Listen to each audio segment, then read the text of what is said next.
Jos nakama, selamat datang di Lifestyle Anime. Akhirnya One Piece Chapter 1114 sudah rilis versi bajak lautnya. Inilah saatnya Mimin untuk merecap manga One Piece Chapter 1114. Sebelum kalian menikmati videonya, jangan lupa klik tombol like-nya ya. Hayo, udah belum? Like dari kalian akan menambah semangat Mimin untuk memberikan informasi mengenai One Piece pada nakama O-Player sekalian. One Piece Chapter 1114 mendapatkan judul Wings of Icarus, atau jika dilokalisasikan akan memiliki arti sayap Icarus. One Piece kembali melanjutkan cover story mengenai perjalanan Yamato mengelilingi negeri Wano. Ternyata kita semua sudah berseuzon dengan Kinemon, karena permintaan Kinemon bukanlah ingin mencicipi boba uhuy milik Yamato, melainkan dia meminta Yamato untuk datang ke kuil Enma di distrik Hakumai untuk mempersembahkan pedang milik Yasue yang telah wafat. Kinemon memberikan pedang milik Yasue kepada Yamato dan memintanya untuk membawanya kembali ke kuil Enma. Selain itu diperlihatkan juga peta dengan rute yang akan diikuti oleh Yamato di sekitar Wano Kuni. One Piece Chapter 1114 diawali dengan memperlihatkan lebih banyak reaksi dari orang-orang di seluruh dunia atas pesan membagongkan yang baru saja diucapkan oleh Dr. Vegapunk. Scene memperlihatkan situasi di Marineford. Beberapa angkatan laut terlihat panik setelah mendengar pesan dari Dr. Vegapunk, dan Hina adalah salah satu marinir yang terlihat di sana. Di sisi lain diperlihatkan juga fleet Admiral Buakainu yang memasang wajah serius seperti biasanya. Scene berpindah ke Pulau Jaya. Diperlihatkan beberapa bajak laut yang menertawakan kata-kata dari Dr. Vegapunk, di mana kejadian ini digunakan sebagai callback mengenai adegan di mana para bajak laut di sana menertawakan Luffy saat itu. Scene berpindah ke Water 7. Di pusat kota, Pauli terlihat khawatir setelah dia melihat film panas milik Dr. Vegapunk. Scene berpindah ke Impel Down. Doflamingo terlihat sedang berbicara dengan Magellan. Doflamingo berkata, dengan hanya kenaikan sebesar 5 meter pada permukaan air laut, mayoritas kota besar di dunia akan lenyap. Apakah kemudian kita semua akan pindah ke tempat yang lebih tinggi? Scene berpindah ke istana Ryugu di Pulau Manusia Ikan. Shirahoshi bertanya kepada ayahnya apa yang akan terjadi. Raja Neptune hanya mengatakan bahwa semua itu tidak masuk akal. Scene kemudian memperlihatkan reaksi dari para kroco angkatan laut yang berada di Pulau Egghead. Ada banyak dari mereka yang tidak percaya pada apa yang dikatakan oleh Vegapunk. Kelima kakek Sugiono memutuskan untuk menghancurkan semua tanda-tanda kehidupan dari Dendenmushi yang ada di pulau terlebih dahulu, karena mereka harus menghentikan pesan dari Dr. Vegapunk apapun yang terjadi. Tetapi film panas milik Dr. Vegapunk terus berlanjut. Saya akan membuktikannya dengan membuat satu prediksi. Jika prediksi ini ternyata salah, semua orang bisa mengabaikan sisa pidato saya, ucap Vegapunk. Kemudian Vegapunk dengan benar memprediksi gempa bumi dan peningkatan permukaan air laut sebesar 1 meter yang terjadi beberapa jam sebelumnya.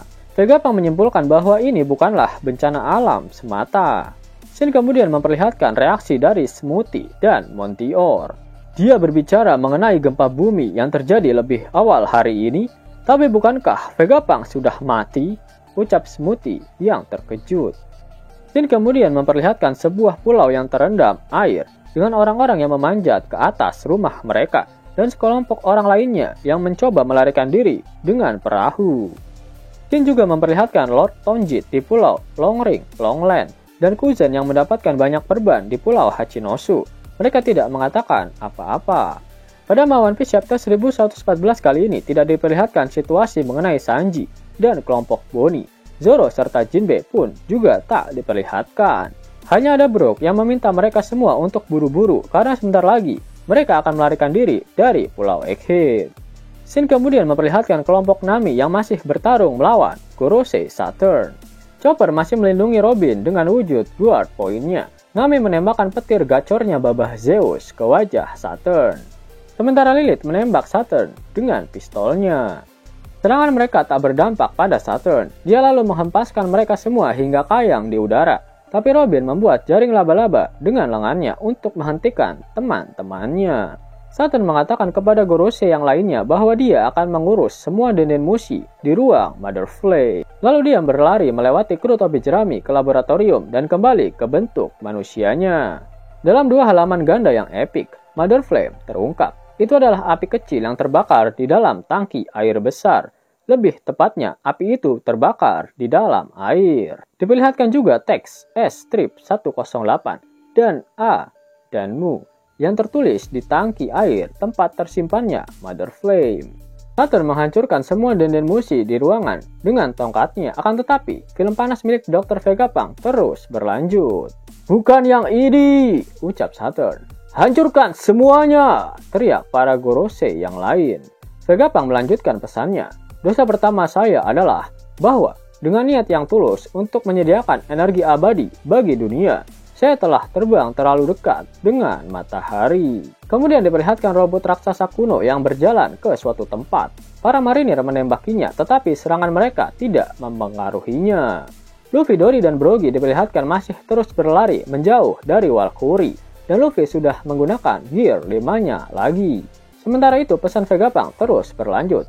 Untuk memahami apa yang akan terjadi di dunia kita harus berbicara terlebih dahulu tentang apa yang terjadi selama 900 dan 800 tahun yang lalu pada abad kekosongan, ucap Vegapunk. Adegan berpindah ke Merijoa, diperlihatkan bayangan Imu tanpa reaksi apapun, hanya titik-titik-titik, mirip seperti reaksi dari Monkey D. Dragon. Diperlihatkan juga beberapa reaksi dari Tenryubito. Sensal Ria bingung karena dia belum pernah mendengar tentang abad kekosongan sebelumnya. Dan berpindah ke Jaguar di Saul, diperlihatkan dia tertawa dan berbaring di hutan saat dia mendengarkan pesan dari Vegapunk. Yap, terlihat seluruh tubuh Saul yang memiliki bekas luka bakar akibat dibekukan oleh Aokiji. Benar-benar sangat membagongkan apabila Saul adalah pria dengan luka bakar. Jika benar, maka Luffy akan mendapatkan Road Poneglyph terakhir di Pulau Elbaf. Dan itu artinya dia bisa langsung cus ke Pulau Laftel. Scene berpindah ke Orange Town. Diperlihatkan Mayor Bode dan Susu bersama cucu perempuannya. Diperlihatkan juga Margaret dan anggota lain dari suku Kuja di Amazon Lily. Sementara pesan Vegapunk terus berlanjut. "Saya telah mempelajari buku-buku dan poneglyph yang ditinggalkan oleh sekelompok arkeolog hebat dan melanjutkan penelitian mereka meskipun pemerintah melarangnya. Ini adalah dosa kedua saya, namun saya tidak menyesali apa yang telah aku lakukan," ucap Vegapunk. Scene kemudian memperlihatkan Vegapunk Edison. Kondisinya sangat rusak setelah dia melewati Frontier Dome. Edison menggunakan ruang kontrol di bawah untuk mengubah bentuk awan, di mana hal itu memperpendek jarak Thousand Sunny menuju ke laut. Usopp bersorak saat melihat apa yang terjadi. "Jangan biarkan pemerintah dunia menangkapmu, Mugiwara," ucap Edison. Vegapunk terus berbicara tentang abad kekosongan. "Sejarah adalah kisah. Saya hanya tahu cerita yang tidak lengkap tentang apa yang terjadi dalam 100 tahun itu. Dan saya tidak akan mengisi ketidaklengkapan itu dengan teori liar saya. Jadi mulai sekarang, saya hanya akan berbicara tentang kebenaran yang bisa saya konfirmasi." Di halaman ganda terakhir chapter kali ini, Luffy dalam Gear 5 menyerang Valkyrie lagi dengan memukul hidung Valkyrie menggunakan pukulan raksasa. Pidato Vegapunk diperlihatkan berbarengan dengan serangan Luffy tersebut. "Berhenti melakukan itu, Mugiwara. Itu tidak akan berhasil," ucap Brogy. "Kali ini akan berhasil," teriak Luffy. Protagonis dari kisah ini adalah seorang pria yang lahir 900 tahun yang lalu di sebuah kerajaan tertentu dengan peradaban maju. Dia bisa bertarung dengan tubuh yang lentur, seperti Dewa Matahari legendaris Nika dari Elbaf, ucap Vegapunk. Serangan Luffy masih tidak berhasil melawan Valkyrie, tetapi Dory dan Brogy tidak bisa menahan tawa melihat reaksi Luffy. "Wah!" teriak Luffy. "Berhenti membuat kami tertawa," ucap Brogy. One Piece Chapter 1114 berakhir dengan Luffy menangis kesakitan dengan wajah lucu, sementara Vegapunk mengungkapkan nama pria yang lahir 900 tahun yang lalu itu. Nama pria itu adalah Choi Boy, orang pertama di lautan ini yang disebut bajak laut, ucap Dr. Vegapunk. Pada akhir One Piece Chapter 1114 ini, Oda Sensei mengeluarkan kata-kata mutiaranya Itu artinya minggu depan One Piece libur. Mau dapat uang hingga 50.000 gratis dan bisa langsung ditarik? Buka tabungan di aplikasi Neobank sekarang juga. Karena di aplikasi ini kalian bisa dapatkan banyak uang tunai gratis. Serta banyak sekali diskon-diskon menarik yang bisa kalian dapatkan. Gaskan! Link ada di kolom deskripsi ya nakama. Namun sebelum Mimin masuk ke dalam pembahasannya, Laftel Anime yang berkolaborasi dengan Misfit Society kembali mengeluarkan kaos terbaru nih, yaitu desain Zoro dalam mode Asura loh. Keren banget pokoknya. Gak percaya? Silahkan dicek di short videonya.